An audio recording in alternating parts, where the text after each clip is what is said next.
Lads and lassies, welcome back to more My Hero Academia. My name is Josh, and joining me for this therapy session of the show's most disastrous family are Anthony and Micaiah.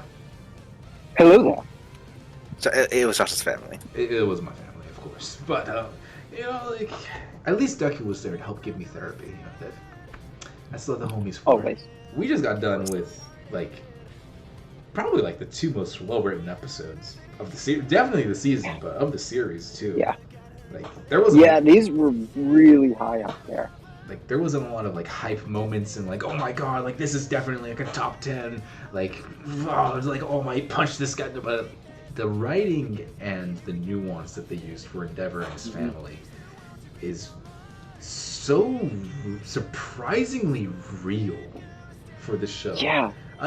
I don't mean that I don't mean that in an insult of oh wow, it's so real for this show. I don't expect that from this show. I'm I don't expect it. I expect high quality writing. I just I didn't expect it to go in this direction. No. So yeah, I don't know. We seem to kind of there's more stuff to go with Endeavor, but we kind of seem to wrap up a big step in his development, I guess. Yeah. Well, or at least we started a big step. Yeah, we wrapped up the beginning of the first step. Yes. We wrapped up the beginning of the beginning of the beginning. Yeah. But who knows? Maybe this episode would do some more Endeavor stuff, or I need more.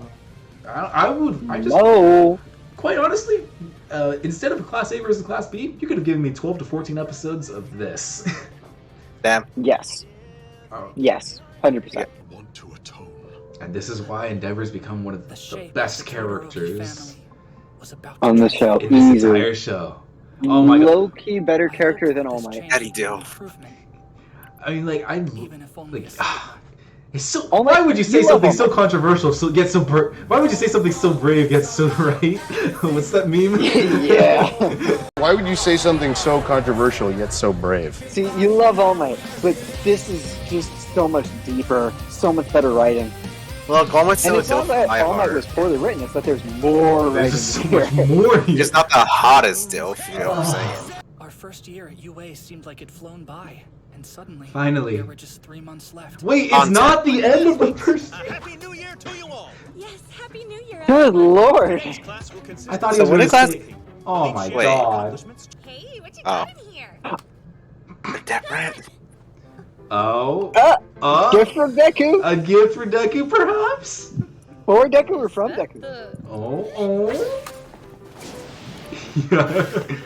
She has never moved faster in her life. Lives were on the line and she didn't move that fast. It's exactly what she thinks. It's exactly what she thinks. You know, in hindsight, this is a very light topic considering what's coming up. So wait, did she give that to Deku or Deku give that to him? I think Deku gave it to her. Okay, yeah. Oh my god. I love it. I told her I have. But it's strong.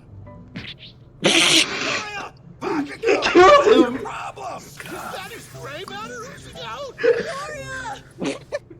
Move as fast as my brain. They killed him. Oh god. The sense of speed is too different. Oh no, don't ignore him. Guys, where's Mr. Aizawa? Where's the cool teacher? Oh! He had to leave school. Why you gotta do him like that, Don't Anthony? you really take Deku to the healing room? Already, relax. Not even I can fix this. Something's really, really, really wrong.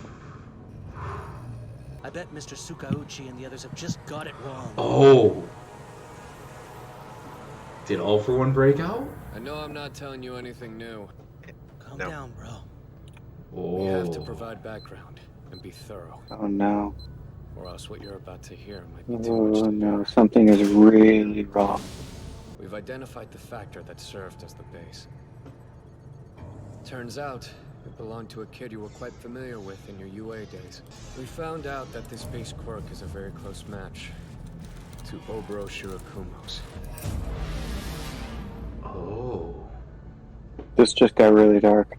I mean, there's 3 of us after all. So even if one of us slips up, there's no doubt the other 2 will The always worst have his part back. is, You know what I'm always saying. Shota's got an eye for did detail. they no create pun him intended. into She's a master at the negotiating. teleportation Let's guy start as an a agency. Nomu? Yes. So what do you say? That would be the Sure. worst Fighting about outcome. money, Kay. Because they Goes say the without base saying. quirk, which makes me think Shota, that you in? means it's his body. What is there to think about? We were literally Let's just just talking do about it. Aizawa in his teenage years. Before the cremation, he just swapped out Oboroshi Okumo's body and turned him into one of his insane Nomu marionettes. They're assuming he died. It's all to make sense, Mike. The report says it had a distinct personality, and that it displayed a hyperfixation on powerful fighters. When they analyzed its DNA, they found that its original body belonged to a common hoodlum who made his living as an underground street fighter. This episode took a hard 180. Yes. Just get used to it. Uraka has a crush on Deku, so cute. Oh, crap. I never questioned it. I'm not the type to neglect a friend.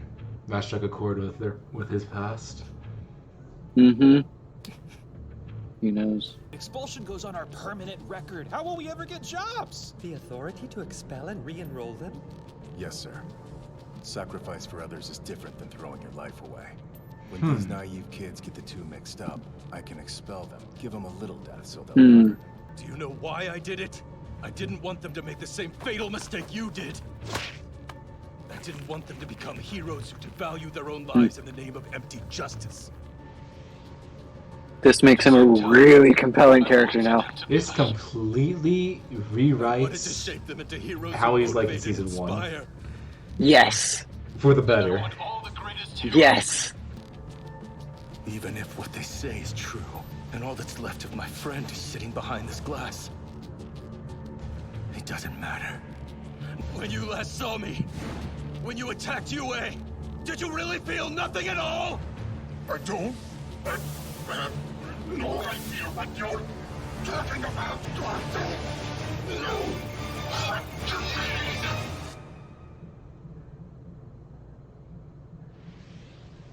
Oh, my snapback. Kurogiri. Nothing you're saying makes any sense to me. Oh?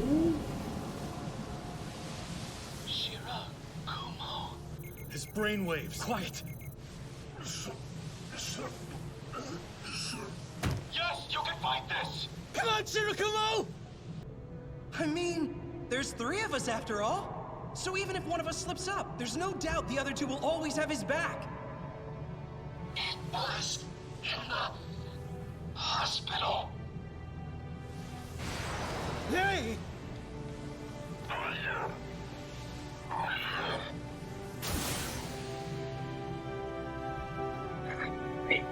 Eraserhead.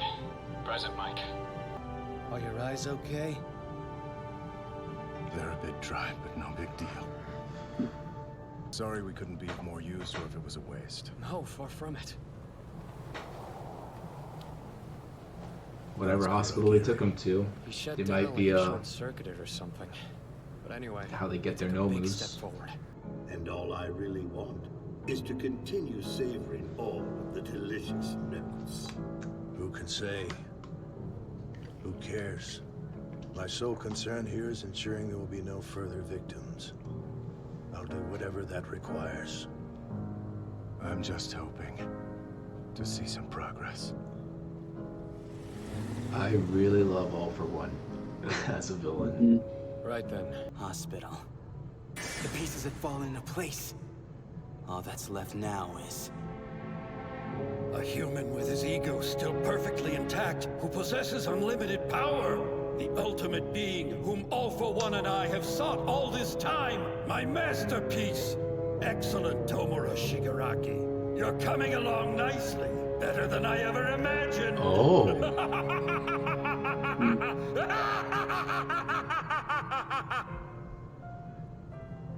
Well then. Okay. That Credit scene? episode... No credit scene. Okay. That episode was a lot! Where the crap did that come from? What? I will be right back. I gotta go grab something from outside. groceries. I'll Okay. be back in a minute. All right. Uh, Wow. What? Josh, you wanted to blow through these? I didn't know what the format was. Listen, all I know is that. Okay, I didn't even know that this episode was its own thing. All I know is that next episode is the start of a new arc, and that after the Class A versus Class B was the Endeavor Agency arc. I didn't know what the Endeavor Agency arc had in store for us. I didn't know this episode existed either. Yeah. Whoa. I don't know where to begin. I feel like we perfectly set up in the last discussion so many of the points that we can talk about in this discussion. Completely by accident. Yeah. Yes, completely by accident. I think I'm going to follow your lead on this one because I'm kind of speechless. This one's a little more superficial, and I was potentially saving it for the end, but it kind of goes with what I was saying last episode in the sense of, like, did the author plan this all along, or did they retcon it later on? With with Kakaguri, Shinagumi Kakaguri, the shadow, the portal guy. Kurogiri. Kurogiri. It's like, did they always plan for him to be a Nomu? Because I mean, like, the hints are not supposed to be there. Like, they explain, like, oh, we don't know what Nomus are. We always thought they were mindless monsters. And then Season 4 happened, and now we just realized that this one's a Nomu, too. Was this, like, a retcon? And then he's like, oh, let me retcon him to be, like, all for one perfectly programmed someone to protect Shigaraki. And then he's like, let's give them an emotional oomph by attaching him to Eraserhead and President Mike. Because, like, you know, none of like, there's no real pretense to this. No, there isn't. Even the flashback episode. Now I need to rewatch. Now I want to rewatch that episode when they're talking about President Mike giving Eraserhead his name. I don't think we see the friend. He has pretty distinct hair color. So I don't think we saw him in the background. You know, the guaranteed tell that someone is the main character in anime. Or what color is their hair? Exactly. But I'm not saying like retcons are bad. No, I'm not saying that at all. I'm just like I was just constantly wondering, as like someone who wants to write their own story, like how many authors retcon something, or how much of it is. I'm just constantly wondering. But this is like, if this is a retcon, they gave it so much depth. Oh my god! It's a good retcon. Holy crap! What the heck? Yeah. So oh, nice. Perfect time. This completely changes our perspective on the Nomus. Oh, yeah. Because now we understand, like, what it takes to turn a person into a Nomu, or at least we have a better grasp of that. We understand that they were people. We understand that they actually do retain pieces of their personality, that they're not completely mindless, which completely changes the way we think about their fights. All of that is there. And it, honestly, it recontextualized Eraserhead and the way he teaches. And it's like, these kids don't understand what it means to give their life away, to sacrifice for another. I'm going to teach them that death is something you need to be afraid of and overcome that fear anyways. Like, it's not even... No, it's not that he wants them to overcome the fear of death. He wants them to realize that they have, like, their actions, their recklessness has consequences. And he is trying to avoid what happened to his friend by teaching, like, yeah, sure, expulsion is nowhere near as bad as death, but it gives them a taste of what their actions can do. Like, you know, like, they're like, the expulsion goes on our permanent record. And I was just over here thinking, like, yeah, death, it doesn't matter if that's on a record or not. So he's teaching them a lesson. Yes. And then, like, it's not him giving up on his students at all. It's not him saying, you're not good enough. It's, no, you don't know this yet. Let me teach it to you so you can be good enough. Like, whoa, that is brilliant teaching philosophy. I can never rewatch season 1 the same way again. No, you can't. In the best way possible.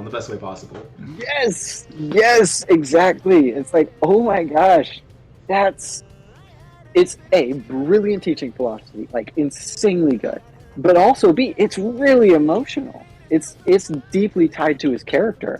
it's insight and heart both at the same time. Like, oh my gosh, that's so hard to pull off.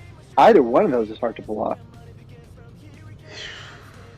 Yeah, it's like they were able to make this emotional beat between these three friends that we've never seen be friends before, and it's like because there's no context other than what we're given this episode. There's no hints in prior episodes, but even then, it's just so shocking what All For One has done to this person and other people that it feels real. Yes. Like the reaction yes. that Eraserhead and President Mike have. Yeah. Yeah. And like the slow, gradual realization of like, oh crap, this is my friend. And it's not even... Oh crap. It is his body, which is so much worse. And he actually still has a piece of him in there.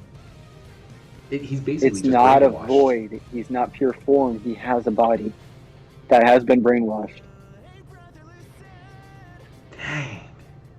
I'm wondering if Kurogiri is him brainwashed and it goes that deep, or if he's sort of a suit that he wears as sort of like a chain, a ball and chain that he carries around with him that forces him to obey. I don't know. I think curious. And if it is a chain, it's a prison and a torture chamber all in one. Yeah, I'm pretty sure it is a brainwash because that just it perfectly goes with what All For One is. Yeah, that's true. Along with all the other Nomus, and I think the other Nomu, like a majority of the other Nomus, are like they are people, but I think they're monsters in a sense. Like I don't think there's anything left inside of them. But like the intelligent ones, like I believe the one that Endeavor fought, I think his name is High End.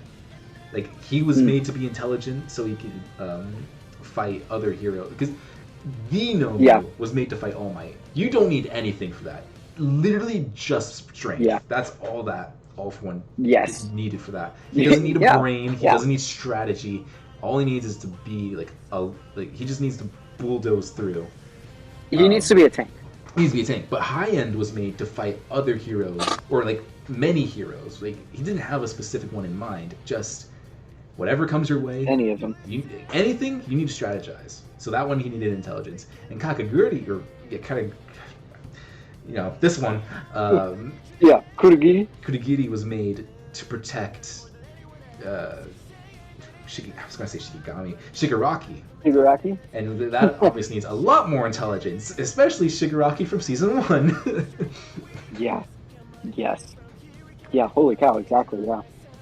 Dang, this episode. Yeah. Wow! I didn't believe that came out of nowhere. I didn't think we were going to go that way. That was...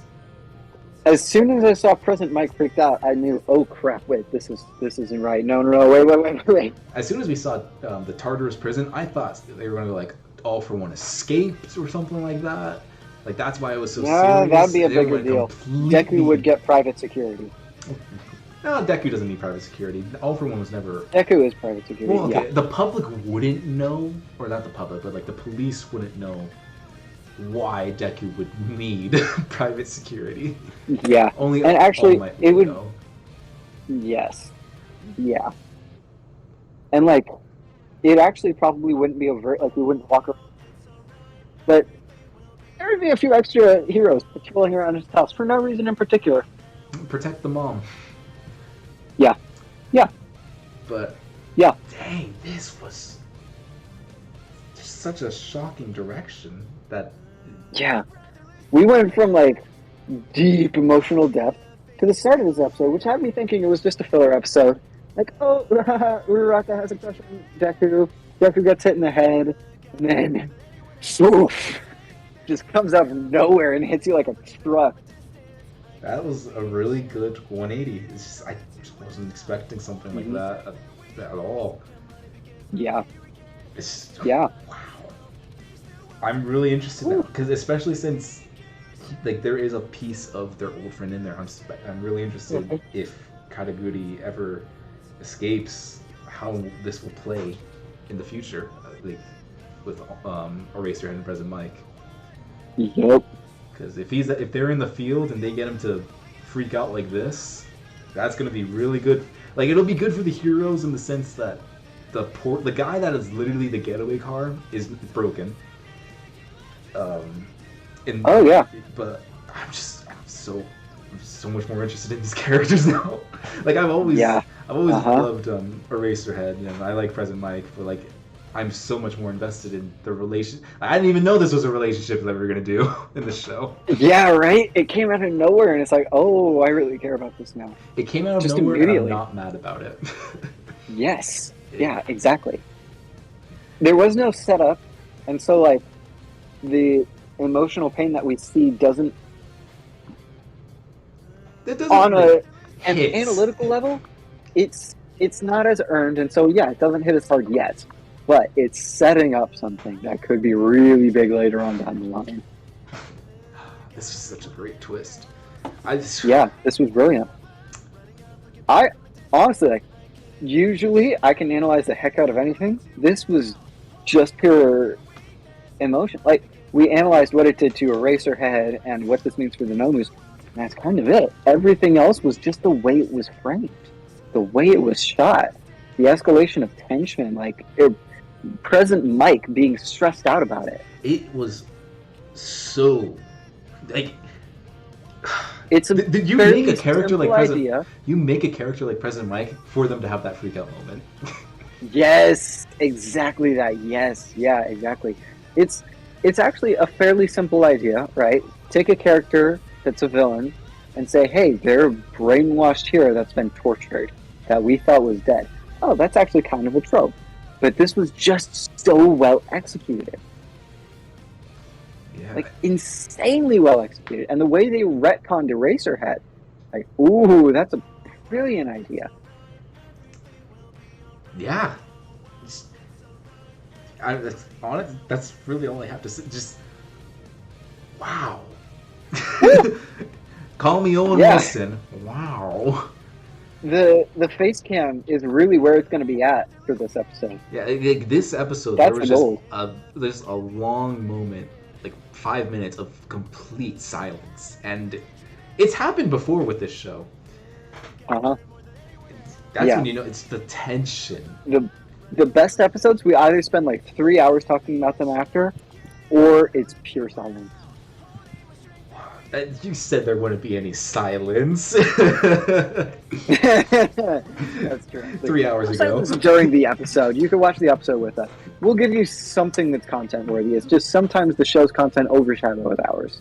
Yeah, like it's just the tension that they built from literally nothing was so well executed.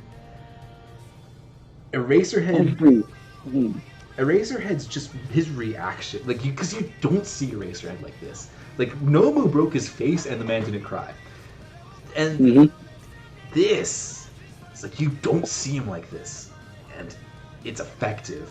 And then President Mike, eyes never water. He stares constantly. His eyes are never watering. He never cries.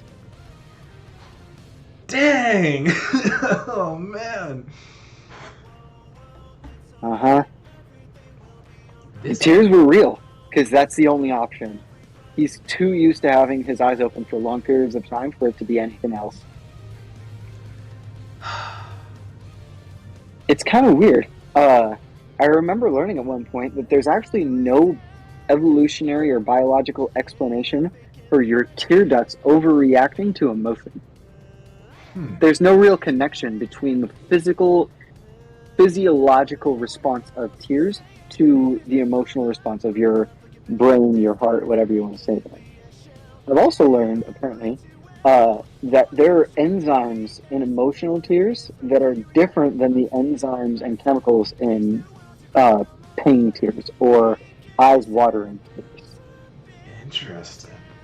You're saying they taste different. Yeah, well, you might not taste it, but they do hit different.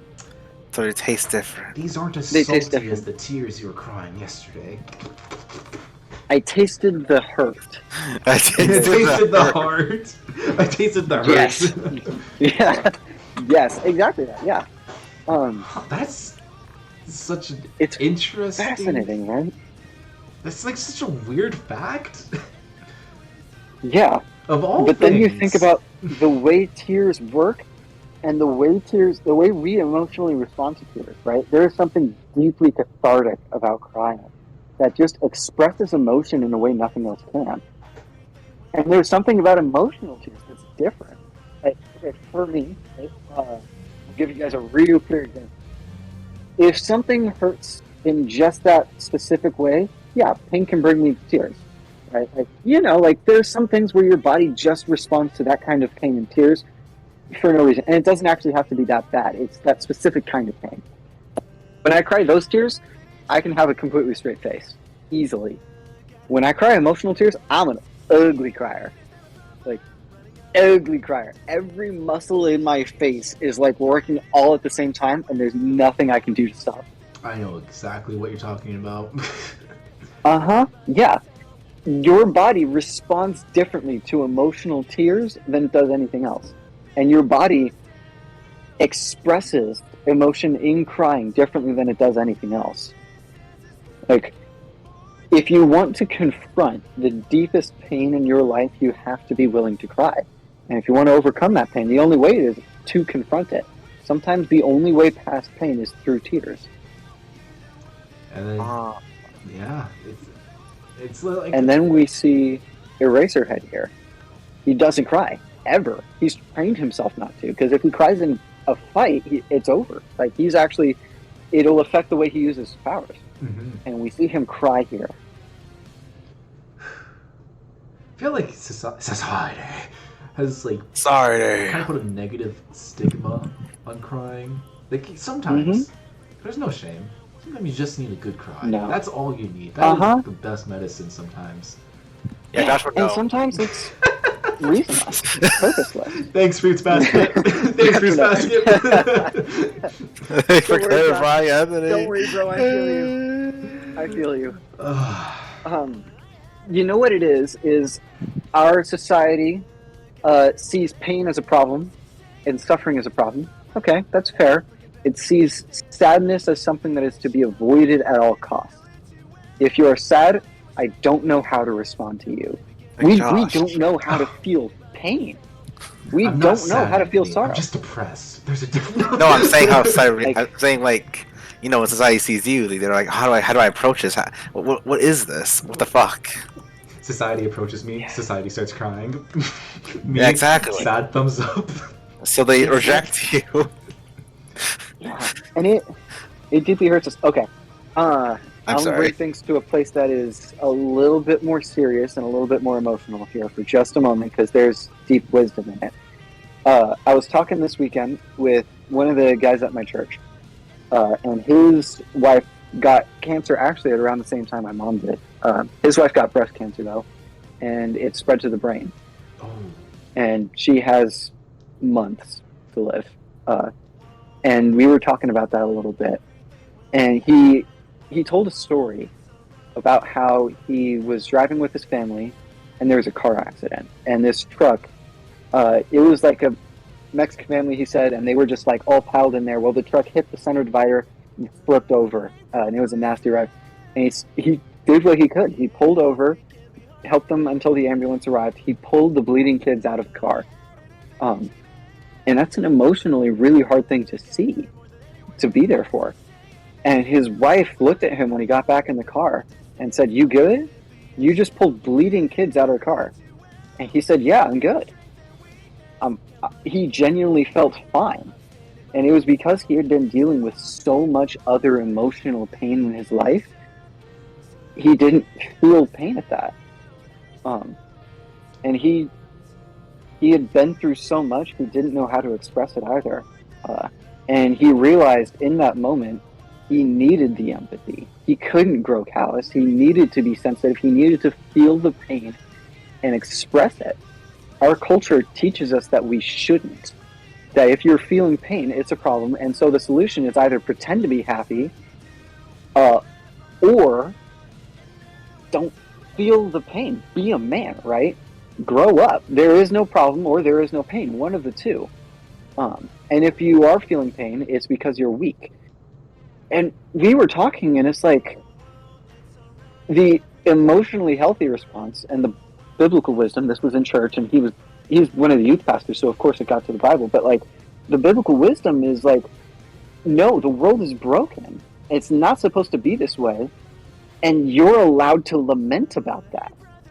Lament is this deeply biblical response of like expressing all of the sorrow that you can, taking all of the hurt that's in your heart and putting it out before you. Because when you put it out before you, you can actually process it in a deeper way. You can move past it, or you can learn from it and grow from it in a deeper way. Our culture doesn't allow that. We have no lamenting process. We barely even have a grieving process. Like, funerals are shifting from open caskets to, honestly, strictly cremation. And psychologists, therapists, and pastors are worried about that because it means people don't have as much to grieve for. It changes the way that we look at that pain. And it's like, we neglect a really important part of our society when we abandon tears and shun it and say that it's weak. It's not weak. It's necessary. That was a huge tangent that actually barely had anything to do with the show, because it was literally just, he cried. He doesn't ever cry. But I mean, yeah, I think it's one of the tangents that we had that's more it's giving the show more depth, that tangent. Yeah. Like, most of our tangents are like, oh, he like something else, something happened in here. But this is a side story, but it gives what happened in the show so much more depth to us now. Mm-hmm. Yeah, it makes that single moment like, hey, no, this is what this actually means. This is actually what's happening here. And also, by the way, this is why you should have these moments too. Like in my book, a character dies, and I make there were like in my book, like a lot of the characters go through some stuff. And I make it like, I feel like the crying makes it so much more emotional. Like, not just going like, oh no, he died anyway. It's the that moment of disbelief, because in my book they're the main characters are teenagers. The person who dies is like a father figure to them. So it's just that, like in Star Wars, like, I'm not dissing Star Wars, but like when Obi-Wan dies, they kind of do him a disservice. Like, oh no. Anyway, and then Luke is kind of like, man, that old hermit, he died. I'm gonna go blow up a Death Star now. Like,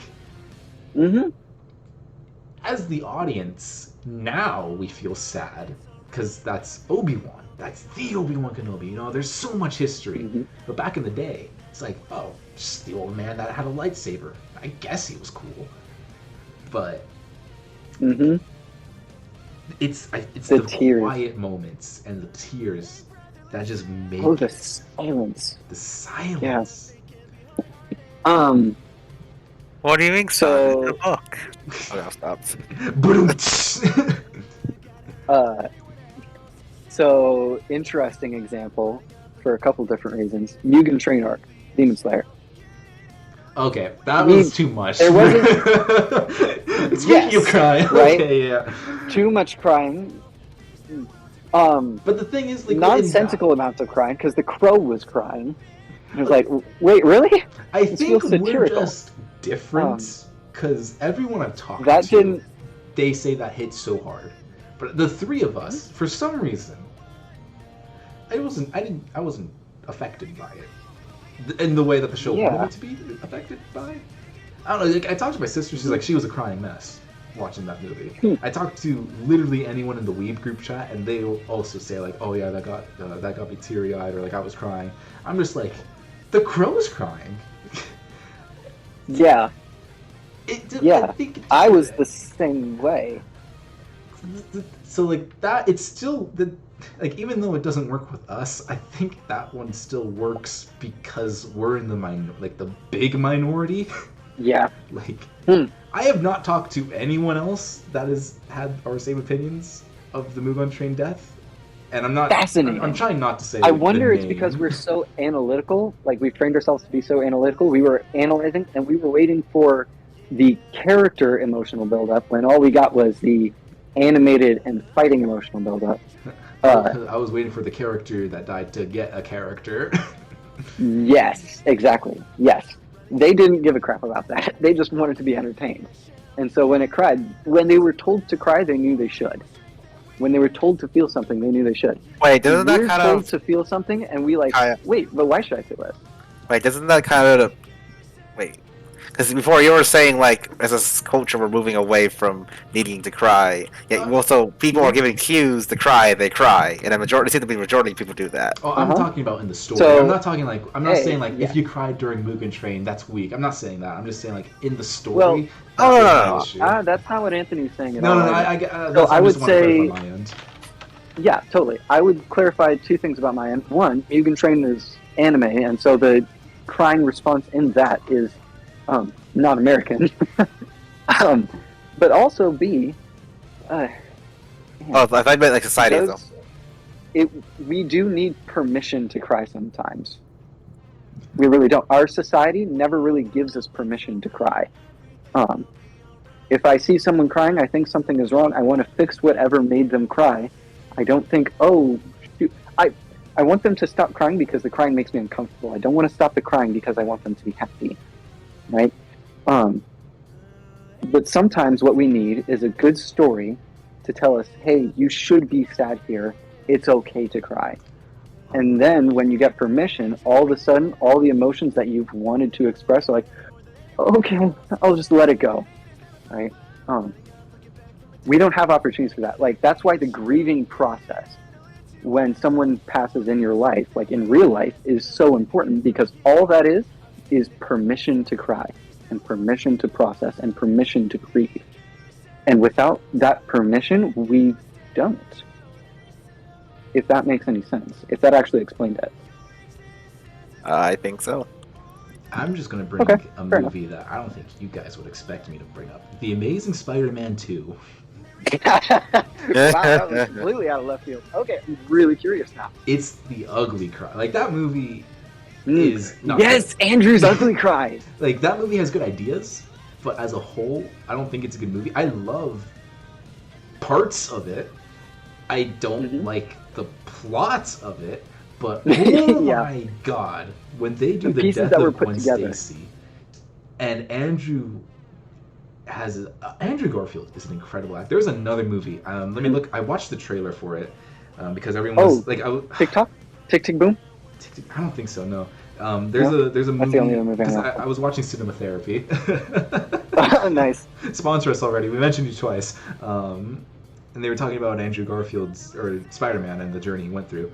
And they mentioned, or someone in the comments was mentioning, oh, Andrew Garfield's performance in this movie also is just so heart-wrenching to watch. It's even more so than his performance in that moment as Peter Parker. And I watched the scene. It's from Never Let Me Go. I haven't seen the movie, but I watched the scene. Andrew Garfield is such a good emotional crier and outburster. Wow, like that scene, that ugly cry. There's something special about an ugly cry. Some people are like emotional criers, and they don't have to be ugly criers. And like, okay, yeah, there's actually a lot of use for that. It's really practical. Ugly crying you can't hide, and it tends to make people uncomfortable. But there's also something different about the way ugly criers just express it all. It's all at once, and it's everywhere, and you can't miss it. It's you being at your most vulnerable. Yeah. Yes. Because like if a tear falls down your face, you might be able to like go like and then like wipe it off before anyone sees. But the ugly cry, it's just, you have no control. You have no control over what's happening to yourself or to your face. Like you can't just wipe it off really quick. Your face is like a tortured mess, and is emotionally rocking. Andrew Garfield. Like, I read I know now this is just me simping over Andrew Garfield. So, but I read second sponsor. I read somewhere. It's like, I don't know how true it is. I hope it is true because this digs so deep as an actor. But he said because he and Emma Stone were dating at the time of Amazing Spider-Man, Amazing Spider-Man 2. So when there's like, all right, this is the scene where Gwen dies, he imagined if it was like what his reaction would be if Emma died. And dang. Just, so that kind of wasn't actually fake crime. No, that explains a lot. It was. Oh man. Yeah. It's the the face is the best tool that you can use for it. Yes. Like that's why you get good actors. Because even in Spider-Man: No Way Home, right? When Andrew saves MJ, right? And you just like he doesn't cry. It's just like the face of like, are you okay? And it's just like you see him. It's like I've been thinking of this. I've been thinking of how I could have saved Gwen better. I've been thinking about this for years, and I finally did it. Oh, yes. The redemption in that moment. Yes. Oh my gosh. I just realized I'm like. I'm not gonna spoil. I'm not gonna spoil Demon Slayer. Also, me, which is like kind of old at this point. Also, me, No Way Home. Yeah, whatever. Yeah. Yeah. Go figure. But yeah. So that was us spending a long time on a very small detail that added a whole lot of weight to that scene. You guys have anything else? That for was this most of the episode. Yeah. Is that it? Is that it for this episode, boys? I don't know what else to say. I'm just so curious as what this is going to lead to. I guess the big thing is Shigaraki is getting experimented on. I guess that's something we didn't talk about. That's true. Actually, we missed that completely. Shigaraki's getting experimented on. I'm pretty sure he's going to be a Nomu. He's going to come back with even more quirks. The same way Deku's going to come back. That's an interesting thought. It's like poetry, right? God damn it, George Lucas. Foils. every episode, we just have to say it. I wonder if they're getting his body ready. Like I wonder if they're like making him ready for like Nomu, like to become a Nomu, or if they're just making his body ready to become the new All for One.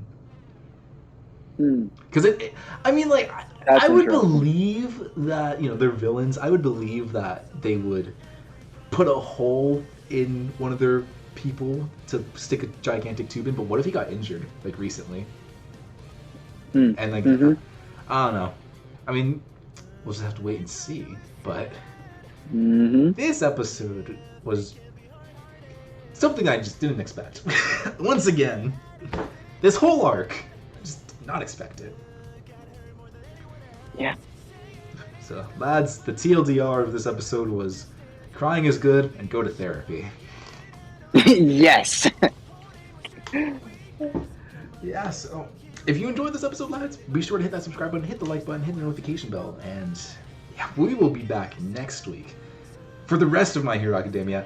I know Anthony's been very excited for us to get to this point, and I'm very interested to see where this goes. And Micaiah doesn't even know what we're doing, so yeah, I'm completely clueless. We will see you all, lads, next week. So leave your comments down below. What is your favorite crying scene in like movies or shows, or like what was a scene that got you to tear up? I will just say Olive Fruits Basket. That will be my example. And I Want to Eat Your Pancreas. That emotionally destroyed me as well. So, what about you guys? Do you have a movie or show that you want to say it's destroyed me? I got a weird example because I wasn't actually crying, but good lord, I was tense the entire time. A Silent Voice. That is a good one. That's a good one. I didn't cry, but the entire movie, up until the last 30 seconds, I was like emotionally very stressed out, anxious. The last 30 seconds of that movie before the credits roll is the biggest sigh of relief that you could just oh, finally, good lord, it's over. I understand what you're saying. Yeah. What about you, Anthony? You Anthony? got like a tense or movie that emotionally A impacted you? tearjerker. Not really. No, actually. The Notebook. Anthony's romantic at heart, guys. Oh yes, He really my loves those most big rom-com. tearjerker. The Proposal. The Proposal. Is, I know, Captain Marvel. You cry every time you watch that movie. I cry alright. The Rise of Skywalker. Somehow, Palpatine has returned. Hey, there's a difference between mourning and passing than mourning and active cry. So yeah, lads, leave down in the comments down below something. Just leave down something. What did you think of this episode? And yeah, we will be. Oh, I know. Josh, this is the story of Josh's life. Oh! Ouch! I'm sorry. Ouch! We both cried Josh over that is gonna need some together. ice for that burn. We'll see you next week, lads.